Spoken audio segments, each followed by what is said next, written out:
people shall. Mandatory. Okay, my name is Adele Onyango. I'm so honored to be around you, to be amongst people who are part of the revolution and understand exactly where we want to drive our country. And more than that, are using our skill and our art to be part of that movement. So this is such an honor for me. And then to be on stage with such wonderful artists. What? So we've heard their, okay, I'm so sorry. We've heard the wonderful work that they've been doing. We've even watched some of their work. Obra, your film was just so powerful. Thank you so much for all that you do. And I think I want everybody to first grab a microphone. And maybe we can start with Obra, because art is really created from feeling, right? And so I just want to do a check-in and find out, with everything that's been happening for the past 2 weeks, where are you at now? Emotions-wise, where are you at now? and I had to go fast. So hi everyone, my name is Brian Obra. I am a filmmaker, director, cinematographer. Where I'm at, I think you always take time after you're inside these things. The adrenaline sort of cushions you from what's happening around you, but it's always advisable to take time after you're out of those situations and just be and just channel whatever little piece you have left, channel whatever. For me, what talks for me is the bigger picture, the hope that everything that's happening now has a purpose. Everything that's happening now is a reason for all this, and we might not see the results now in a month, in 2 months, but the results will be there. So for me, that's a fallback plan. That's the safety plan. Good. What about you, Alamin? Where emotionally, where are you at now with everything that's happening? Hi everyone, my name is Alamin. Usually I like to be on that side, so it just feels a bit difficult. But I think emotionally, I'd say I feel a bit happy of how things turned out. I see a lot of faces, people who have been to a lot of mandamanos here. So before this whole reject finance bill, PAR has been doing a lot of, I'd say, stuff that would make sense to people, but people didn't actually join. You'd actually go to the streets alone and people just feel like you're stupid. So I actually, emotionally, I'm happy and I can see the growth, and I'm quite hopeful that the future is better right now. Yeah. Awesome. Thank you. I share that emotion. Justine! Hey, I love what you do online. And you've just taken such hard concepts for people to understand and interact with and broken them down so well. But that takes so much from you. Where are you at now? Hi everyone. Honestly, people who watch my channel religiously have noticed that I haven't posted much, and it's because I couldn't get through the news. Like every single piece of information that was coming to me felt like a punch, like a gut punch, where we are all fighting for a better state, for a better way for everyone to live, and it just feels like it's like when you push a shilling from here to there. That's what I feel we've done, which is a lot, because initially the hand was not even hovering on the table, but like right now I feel like we've come together to do that. But I will say I'm a little exhausted, but I'm going to get back to the work. Yeah. That's very valid. Yeah. Where are you at emotionally, and with everything going on in the environment and still being in a position where you have to create? What are the emotions you're feeling now? Pretty positive. I think the events of the past 2 months have shown that we can achieve a lot. And the fact that we have managed to kind of define some sort of direction devoid of the support of the political elite. It shows a lot of promise, and it sets a scene for further civic intervention. We have one foot through the door, so 2 years from now, 5 years from now, who knows? We are going to do more. And I love that you brought up in terms of civic education, because Bina, the work that you've been doing from before has been smack around that and getting more young girls and young women engaged with governance issues, both from a voting perspective, but also from like running for public office, right? How are you feeling? Because it's almost like you're preparing them for this moment right now.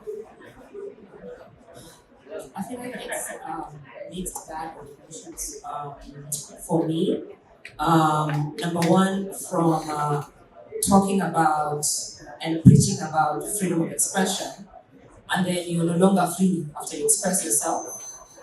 I'm worried that the bulk of the citizens in this country express their concerns, but then the huge disconnect with the people who are supposed to act on those concerns. So that continues to worry me. I'm worried that we haven't figured out exactly how solidarity looks like for all of us.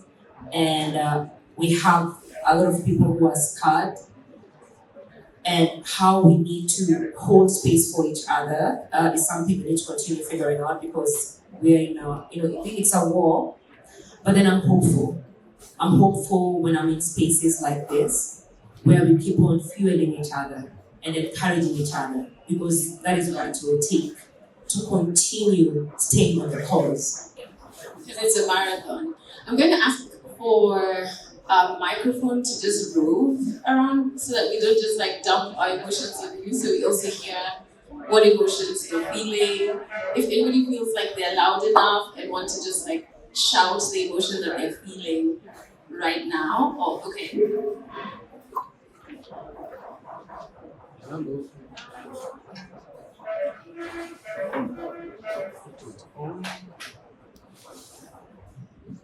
Jambo. Jambo. So my name is Nyamai Zele, and number one, I am a writer, and I write about African history, the origin of African history.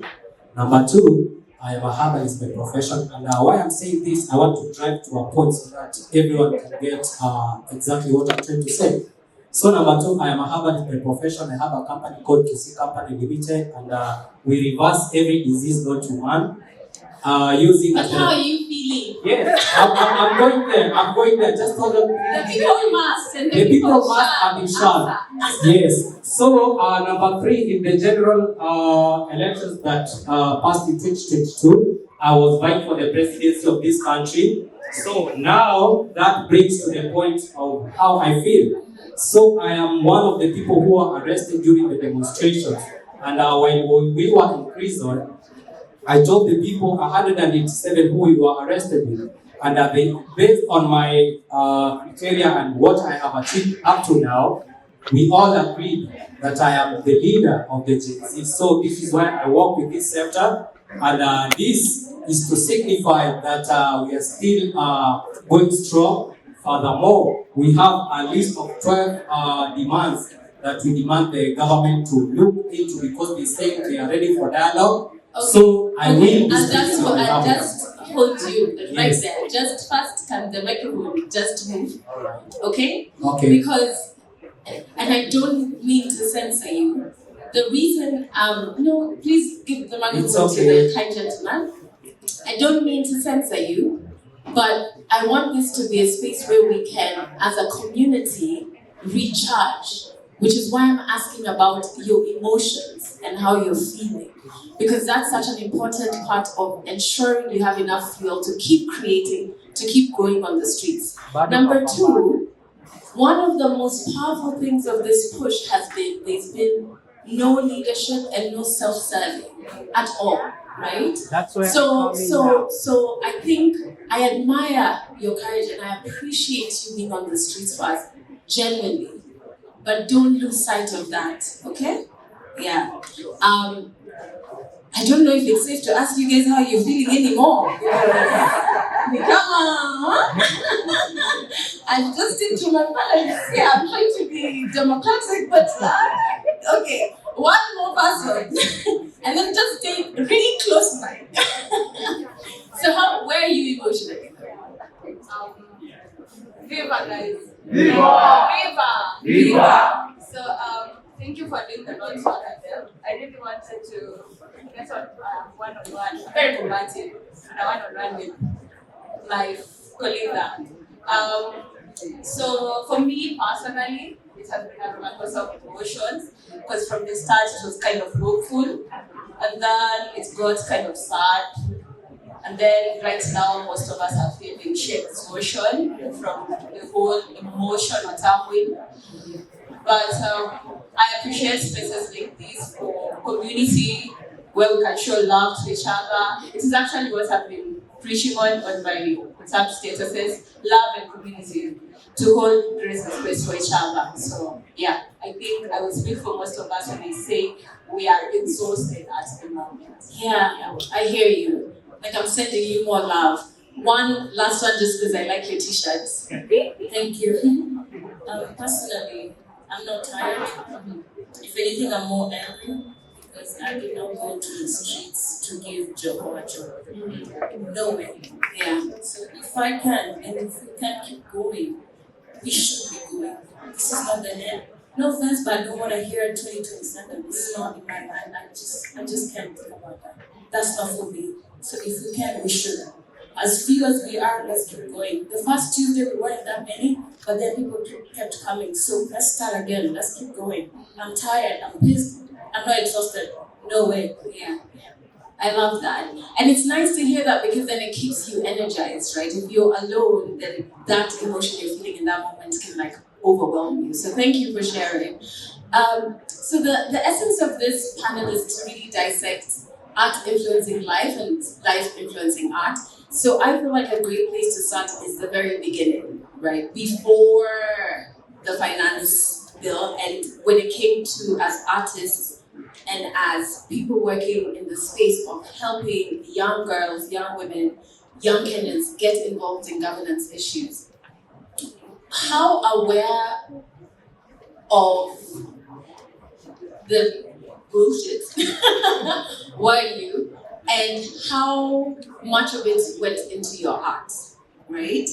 Because the awakening, I think for us to understand how long it's going to take us and what we need to keep going, we have to remember the state of, collectively as Kenyans, we were tired, but there was an apathy as well. And so I wonder if that was the case with your art and what you were creating and with your work, or were you already where Kenyans are at now? Anyone can jump in. I think I've been angry ever since I became an adult because I had to take care of myself and it just didn't make any sense. You go try get an ID and it was a whole process. And then I tried to get a passport and that was a whole event. And then I tried, like, every single point that I had to interact with the government, it felt like war. I was like showing up, like ready to battle. And I just felt like I was angry alone, as you say, because you're in your own corner. Like, you're angry most of the time, but you can't gauge just how much angrier or even more frustrated that every other Kenyan is feeling. So I'll say that did not fuel my art. I was using my art to channel out. It was a release. It was almost like I don't have to think about it because if I'm laughing and someone else is laughing, maybe it doesn't just feel as difficult. So that's what inspired the art. But now when I felt more people coming into that door, I was like, okay, thank God I don't have to keep doing this by myself. Like I'm not alone anymore in that sense. And you are visual artists and want to jump in. So before, was it featuring in the things that you were shooting? was issues, governance, issues, politics, issues, future for Kenya popping up before finance bill conversations began? To be honest, no. I think I was very heavy on impact documentary. People doing amazing stuff in Kenya, in Africa. I was in commercial spaces and stuff like that, but I don't think anything to do with everything that's going on. I never touched on that. And the first week before the 25th, there were demonstrations the week before, right, on Tuesday and Thursday. So I was there with no camera at all, because what I was an angry citizen, no longer a filmmaker, right? And then when Tuesday came through, I was like, okay, there's 10,000 of us here, everyone chanting, everyone playing a role, but there's another role I can play, right? So let me go back and grab a tool that can put me forward with anything I have to do, right? So I think the anger came first, and then I realized I need to channel into something else, and that's when the art formed.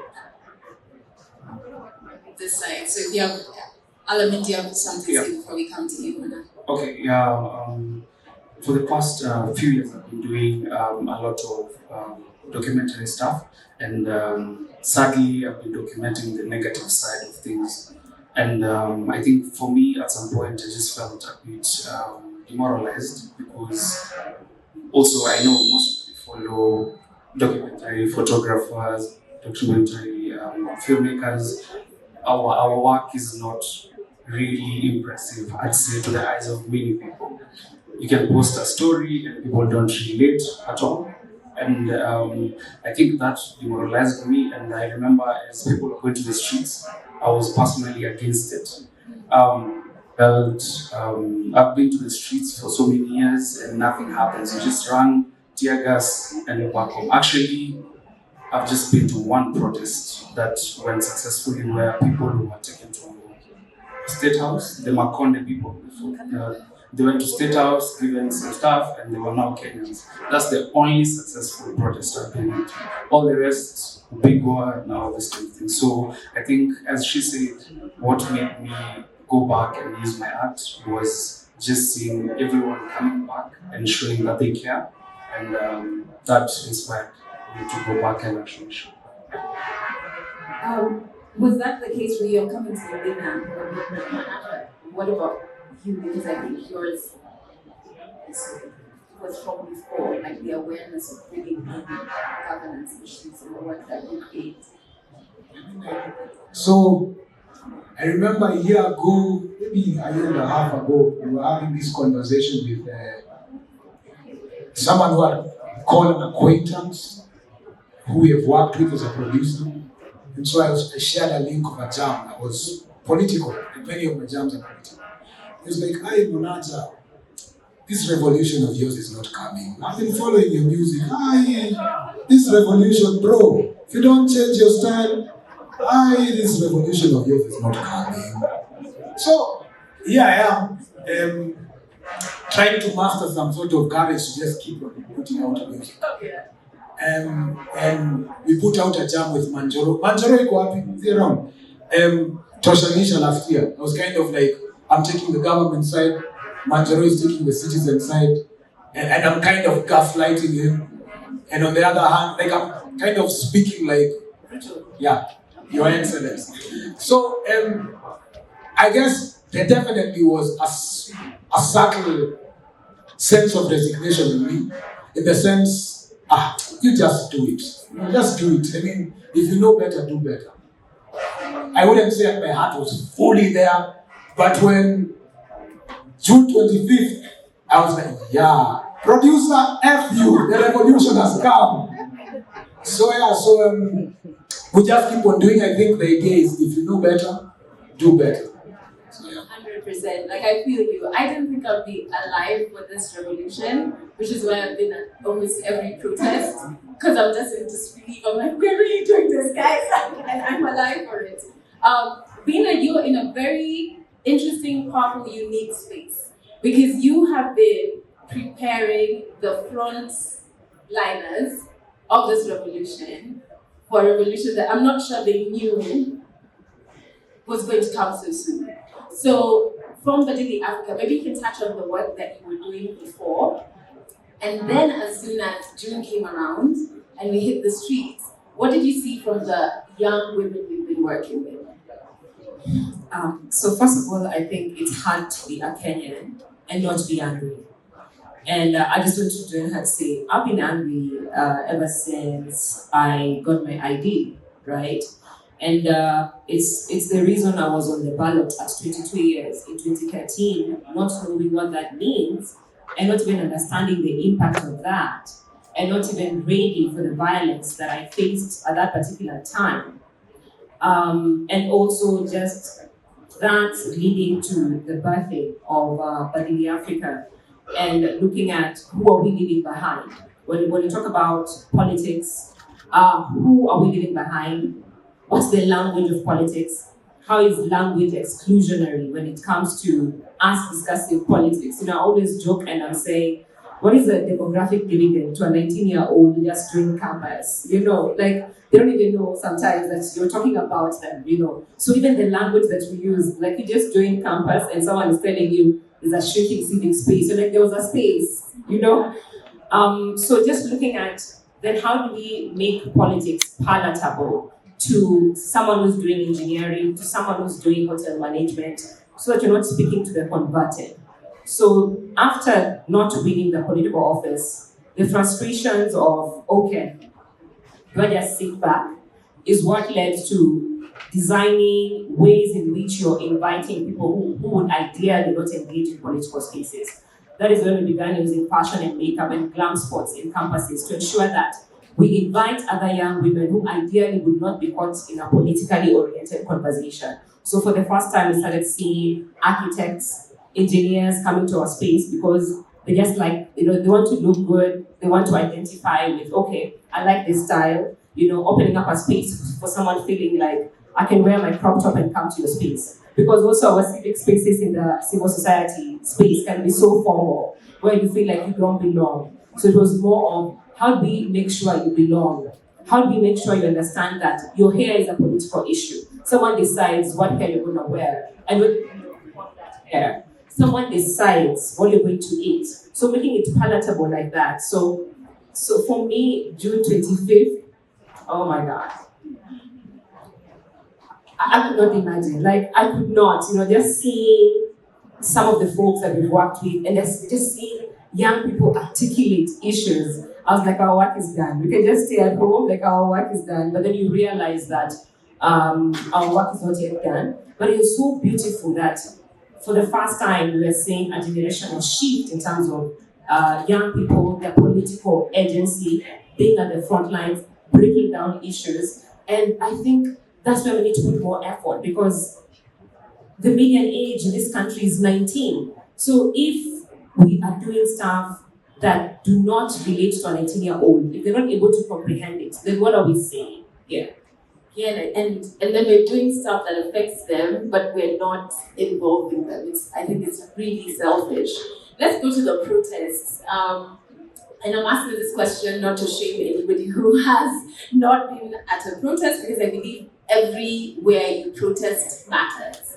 So if you can make it to the streets, great. If you can do it online, great. If you can protest at your dinner table with your family, even greater, you know. But how many people have been to any protest during this period? Maybe you can just like wave your hands, so there's no shame.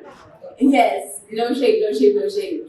I want to speak about the emotion that is fear, if I can call it an emotion, but more from like a personal perspective before we get to others instilling fear in you. So don't go to the protest because ABCD might happen to you. What were your actual experiences at the protest that you went? Maybe you can share one that stood out for you, that you feel like whatever you created afterwards or the drive to keep creating came from that specific moment at a specific protest. Again, anyone can just say, hey, be fast. I'll start and I'll be brief. I think for me, number one, it's the initial days of the protest, you felt like you belong. Like you could talk to anyone. Like, you're just like, hey, you took pictures, you took numbers, you had a conversation like while you're in the streets. Like you had a very genuine conversation with someone without remembering that you don't even know their name. Then you're seeing them in the streets for the very, very first time, right? And that was so beautiful because it was so inviting. So you cannot wait for the next moment. People playing music. I haven't been to a protest where they're playing football. And then, like right in the middle of town at a roundabout. Music. I'm just like, how do you even carry that speaker to this protest, But then there's one Thursday, I think the one that had like so many goons. That was scary because the moment we arrived in town, even the Buddha guys were really warning us, telling us you guys are going to be robbed. Like if you look down Jivanji and you go down the road, you're going to be robbed. So it was me, Nerima Wako, and Jeremiah. And then the fact that we're walking down the streets and we're looking, we're just looking behind you because you don't even know if there are civilian cops following you. You don't even know that. And then let me just bring it down to Nane. We were with you together. We met in the streets. And you don't even come out from where you are. You're just like looking where the cops are to be carried. That was also the feeling about this particular one.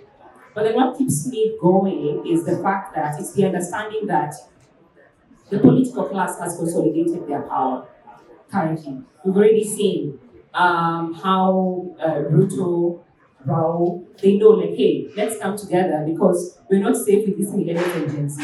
Like these protests are threatening both our powers. So let's come together so that we can solidify and see if we can counter. And I think for me, that fuels me in terms of coming together with the citizens, figuring out how then do I come together, how do I combine forces, how do we combine the political assemblies, the spaces where we occupy, how do we leverage our collective power? Because the regime will always leverage their collective power to fight back. So for me, I'm more encouraged in terms of expanding spaces where we can tap into our collective power to fight for our rights. Like actual points at the very end. But to any of my real estate friends, was there a moment at any of the protests you attended that fuels you and fuels your art, and you just always remember that particular moment? I think maybe 2 weeks ago is a time. This is after, of course, June 25th, with mammoth crowd. And so second last protest I attended, which is about 2 weeks ago, we were running battles, riot police, tear gas, and then we came down to Loiter Street, and overlooking where we were standing and chanting, there was a glassy kind of, where there was a window, and there was a woman who was young lady who was standing at the stairs looking at us. And then there was a young dude who was shouting, "Wewe si ni Gen Z, tunafaa kuwa na sisi." And then I was kind of reflecting because I was also with a friend, and I realized that the kind of cross-cutting nature as far as class is concerned of the previous demonstrations. We had middle class, if I can profile people, middle class, different classes. But the group that we were with largely were that category that the Kenyan state profiles for murder, young men from slums. And I was like, this is crazy. And then so when I was reflecting, because you had all of these reports of 60 people have been killed, later on 247 bodies in the morgue, I was like, maybe I should write something, if you can allow me. Ewe mama pole kwa kumpoteza mwanako, alijitolea mhanga kwenda maandamano, shujaa aliyekata kuishi kikondo, amri za wakubwa zikasababisha kifo, makosa siyo yako ungejua, lawama sio yako, ungejua makosa sio yako, ungejua lawama sio kwako, ungejua. Oh my goodness. That's very powerful. Thank you so much for sharing that with us. And I think even as I come to Justine and everybody else in your, I think number one, the reason art is so important for those of us who can't sing as beautiful as you can. Before every protest, I do listen to music to get me feeling a certain way. The second thing is those of us, yes, I know on paper a middle class probably doesn't exist, right? But we do have categories here in Kenya. I feel like the more privilege you have, the more reason for you to disobey and the more reason for you to like amplify more because you wouldn't be punished as much, right?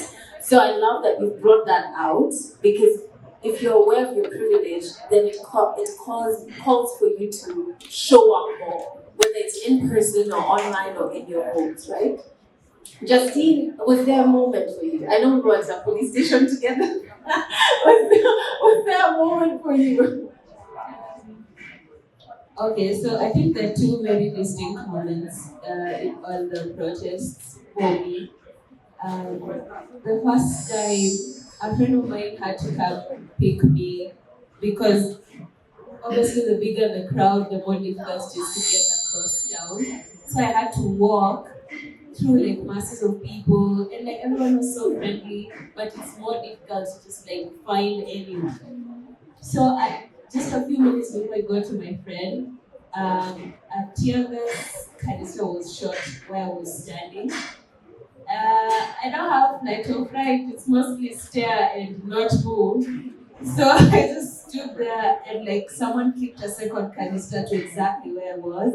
And like I was inhaling to tear gas canister, but not in a cool way like that photo. It was just like it was coming at me, I couldn't breathe. My eyesight is really bad, so I couldn't see. And there's a man who I absolutely do not know who actually like picked me up and took me to like be at the police station, the patrol station. It was like there's gas cans here and everything. They're not going to tear gas here or shoot at here because it could explode. And like gave me water and like ensured that I could actually like speak. He then picked up my phone call so that he could speak to my friend until my friend got to me. I don't know who this person is. And he was like, we have to take care of each other. And in that moment in time, I was like, his children are okay. Like this guy is sorted for life because like if that's what he embodies, because he was like a much older man. I think he's probably in his 50s, and he was out there and he was taking care of people. Because I don't think I'm the only one he took care of. I'm pretty sure there's so many people who he did that for. So that gave me so much courage to show up to the next person. I was like, maybe that guy's still there, or there's more people like that. The second instance was there's a day we went and we couldn't assemble before the 99 march. I don't remember which one it was. I think it was after 25th. We could not get together. So we were just walking around and like we were trying to get through City Market to get to the other side and a random guy was like, don't go down the street because they're going to arrest you. And this person did not look at us directly. He did not flinch so that it looked like he was talking to us. He like said that while he was going. So we turned a few moments after and left. And I was like, that guy didn't have to do that, but he like saved a bunch of us because we were about 10 or like 10, 15 people in the group, and he saved us all by just like trying to be as macho and like very committed to the cause without being too obvious. So one of the things that it at least inspired for me, I don't remember the jokes that I did the next day, but I remember one of the bits that I did in one of my videos. It's like this. People care, and like when we're demanding for justice, that's like the bare minimum. like there's more to what we're fighting for, because those two people were able to get me to safety for me to continue doing the work that I do. So yeah, shout out to them. I don't know their names, I didn't get to know who they were, but like I know they're out there, and that means a lot to me. There's something spiritual at the process that happened. I don't know if it's the convening of people, and for a long time the division has made us think that I'm tired of Kenya or whatever, like nobody's doing anything. But now for the first time we're like, hang on, so my issue is not my country or its people, those are the guys, you know what I mean? So that's really powerful to hear. I respect anyone who carries a camera to a protest, because there's one protest where they started shooting, and I was on Insta Live, and the footage is just shaking like this. You see my legs, and just like, gunshots, I haven't got the cameras on. So nowadays I look at like anyone with a camera, I'm like, respect.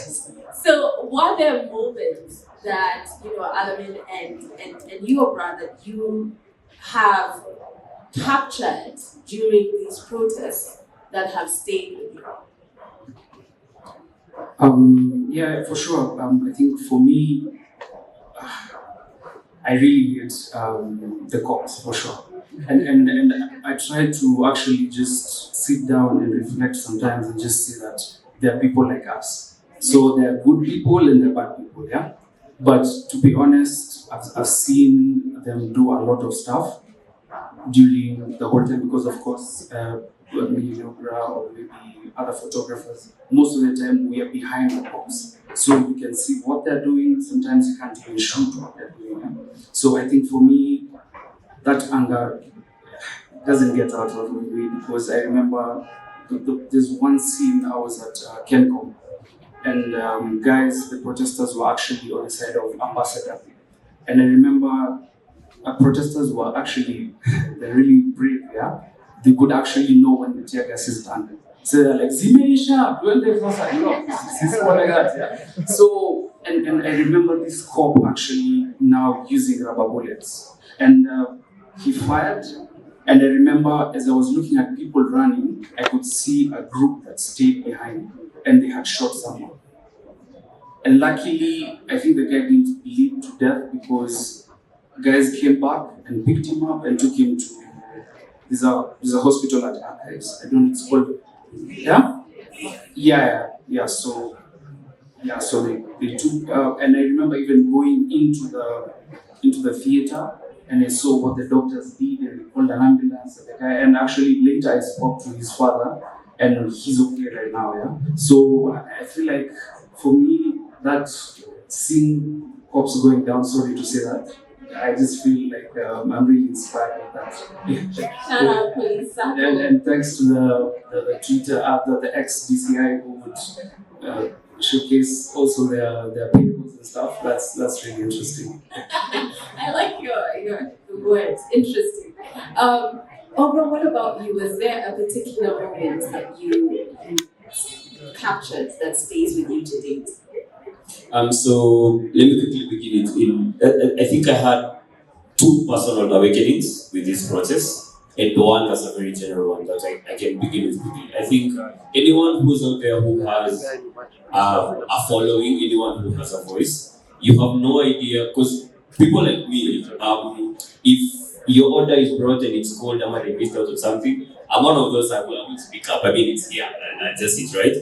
But for people who actually can speak up, like for me, Adelo was one of those people who were using their following and their voice, like to tell people, speak up. So you're not making the protest cool. What you're making cool is the act of speaking up. And that's what not so many people can do, right? So for me, on a very general perspective, that was one. But on the day off, I had two awakenings. One that showed me who we are as a people, and that's what everyone is talking about. Strangers for strangers, right? Strangers giving you water, strangers telling you wakwa, strangers hiding you in the Javas and everything. And as I was filming some of the people in the first half of the day, holding up the placards, you could tell this is not someone who's here because Papa said or Nabi said. This is someone who actually wrote whatever they're holding up and they believe this is why they're here. That for me was an awakening, right? Like, we truly believe in this. The second awakening is what told me of who they are. I'm talking the government, the police, right? When the crowd was pushed back at the Parliament Way, and as I was walking, I think that's the moment I saw a small trail of blood that led to the person's head who was lying on the curb, right? And I think that for me was a bigger awakening that, oh shit, yeah, this is actually happening. We're talking about blood, we're talking about life and death. This for me was the awakening that this is not just a screaming match or people saying we would like this done. This was an actual fight for their country, for their beliefs, for their nation, for their own survival. So for me, that moment specifically, seeing someone lose their life in that process and capturing that to me was my biggest awakening that this is way bigger than all of us. I love that. And it's so good to have, like, even as you're talking, everybody's sharing, it's so good to have moments like this where we can just like regroup and be like, this is what I experienced, this is what I took from it. So, I've been speaking of that, so we need to wrap up, but I want us to end with what you think the next smallest step is. Sometimes in panels like this, when we talk next steps, we talk about things that are so huge that we all leave not knowing how we contribute to that big thing. But if you can think about what the next step you would love anybody who is Kenyan to do, be it whether they're an artist, be it if they're in the world that you're in, Bina, if they have access to young people, even just in their homes, what is the next smallest step that you would call them to do, even starting today? Bina has like 40. So I'm just limited to like 3, right? Number 1, there's the bigger goal where we are talking about the regime that must fall. Because I think when people talk about Ruto must go, some people even at the community look at an individual and not a regime. What does this regime represent? What behavior does it represent? What impunity does it represent? So when we say this thing must fall, what exactly does that mean? And I think it's the work of all of us to unpack that. To your grandmother who needs to join the cause, what does this regime falling represent when it comes to speaking up against corruption? What does that represent?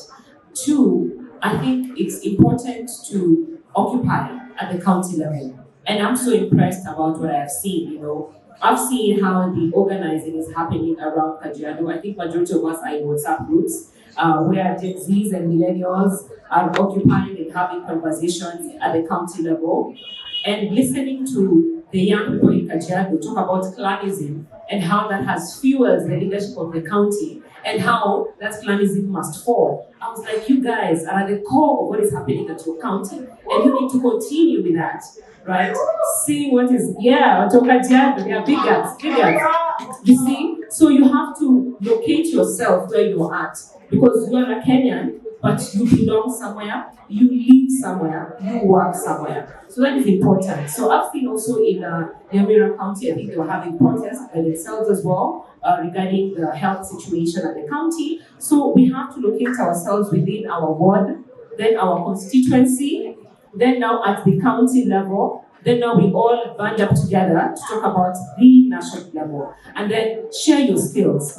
I think also one thing, last thing that we haven't maybe appreciated much is the fact that the guys only come to the streets, yes, but they have contributed heavily in terms of their intellectual capital. And I feel like millennials did the heavy lifting when it comes to intellectual capital. I saw lawyers coming together to break down information. I saw guys in the finance industry coming together to break down information.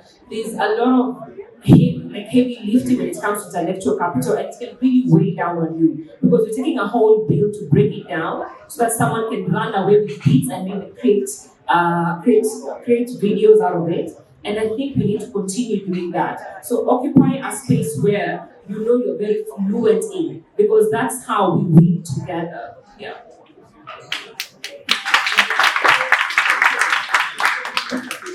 I'd say revisit. I think we need to revisit what made we need to revisit those early days. What was done that made those demonstrations so successful? One of the things I observed is people in their different capacities were coming through. Doctors set up some tent somewhere. Those who are short will be attended to. Lawyers, LSK, artists were putting out songs.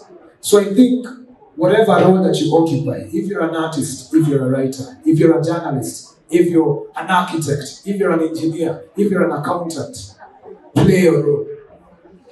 And lastly, I'd say the philosophy of it all is the success of the revolution will be defined by the extent to which those who have privilege are prepared to go, to suffer, to improve the lot of those who do not have as much privilege.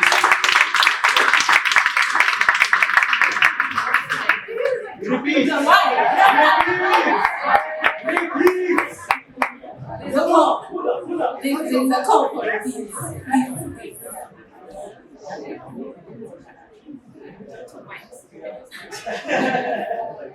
It's a mouthful. I don't know whether I remember. The success of the revolution will be defined by the extent to which those who have privilege are willing to go to ensure that the lives of those who do not have as much privilege are improved.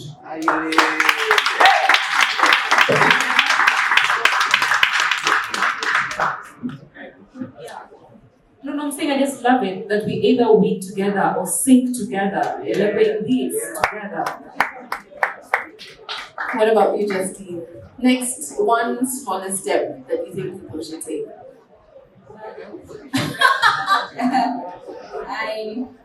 So most of the work that I do, I try and make people laugh so that they don't feel overwhelmed by what they're consuming. But one of the things that I realized is like if you're talking about politicians, people get very angry. So instead of talking about what this politician is doing, talk about how your younger brother probably wouldn't get assistance to go to school because the government is removing those resources. That usually speaks to a pain point that a lot of older people or even people who are just like getting their families together, I feel like that usually works. Like, I feel like that's a very easy small step to radicalize someone. I remember my sister told me, "Why are you going to the protest?" And I told her, "Do you know your son won't be able to afford university education?" She was like, go immediately. And I was like, yes, I did one in the family. And so I use those points where I know it's going to affect them to push back. So instead of arguing, this person is bad, don't do that, because sometimes it just gets into a counter argument that goes nowhere. But if you tell them this resource will be taken away from you, your healthcare will actually be less, this will be less, this is going to affect you, and you show them the receipts, there's no fighting that, because they know that's something that impacts them. Healthcare is important, education is important, even just like crossing the road. I feel like Nairobi is so dangerous for pedestrians. I am a pedestrian through. I've almost died in Westlands so many times. Every time my friend tells me come here, I'm like, utanilipia Uber, because I'm not about to cross some of these streets. It's very dangerous. So those small things, I feel like that helps people push back because it's something that affects them. So that's how I actually people push back. Yes, I think I agree with most of what you guys have said, and maybe I will repeat what you said, but just to challenge my fellow photographers, filmmakers, because I believe whatever you're seeing around will be forgotten within, 2027, people will just forget everything. So let's continue to document each and everything and just make sure that we have it in a very explanatory way so that we can share with people maybe when the time comes. We need to be reminded that this is what we use. Yeah. Great, very important. And last but not least, Oga. I'm glad you brought up 27. For me, and I'm glad everyone on this panel is talking about the next quickest step, right? So, and I completely agree with all of this. What I'll add to that is, and I'm sorry, I know you don't want us to go to 2027, but for me right now, the next biggest step, one, we're talking about a movement that did not have leaders but had leadership, right? We're talking about a movement that did not have directors but had direction, right? What we've been doing this entire couple of months is reacting to things that have been done to us by people in those seats, right? So for me, the next step is that small voters card. We need to get to a place where we don't need to have leaders, we need to have representation. So people that we are voting for, the movement will remain without leaders, but we need representation at the table because we cannot remain reactive. Once the bill is passed, that's when we react. We need to cut down this turnaround time and have people seated at this actual table so that we are not just reacting. We are actually passing laws. We are actually making decisions that affect everyone. So we need representation at that table. And let's not look at them as leaders, because that's where the biggest issue is. A leader has said, no, let's think about either grooming or identifying people that what they will be doing will be basically representing us, not making decisions for us. So that voters card for me is the next biggest one. Thank you so much. Please give me a warm Okay, my next smallest step. Okay, there are so many. Number one, I think, you know how people are saying, oh my God, Ruto has made me an accountant by morning and a Mau fighter by afternoon. Imagine, get used to it. That is actually the new normal. You're going to have to be an active citizen. You're going to have to do homework of reading through bills. It's not a season. This is what we're going to keep doing even after this regime, even after changing certain governance structures. It's actually going to be our new normal. And the reason it is because you love your country, right? So you pay attention, active attention to the things that you love. And I think that's where we have to get to, where it's normal to be like, oh, at which bill is being read? Okay, it's 8 p.m. tomorrow, I'm going to be watching ABCD to see exactly what happens. That sparking of being an active citizen is important. It doesn't need you to have a PhD. It doesn't need you to be from a certain family. It just needs you to be Kenyan. When you're activated, then when Bina and her team come to tell us more things, we're already in the zone to accept it. But if we think that, okay, this is just to get rid of and then we turn it off, no. This is now our new normal. The way we were moving as Kenyans was also wild, right? So now we actually have to be very turned on. Yeah. Thank you. Back to grammatical and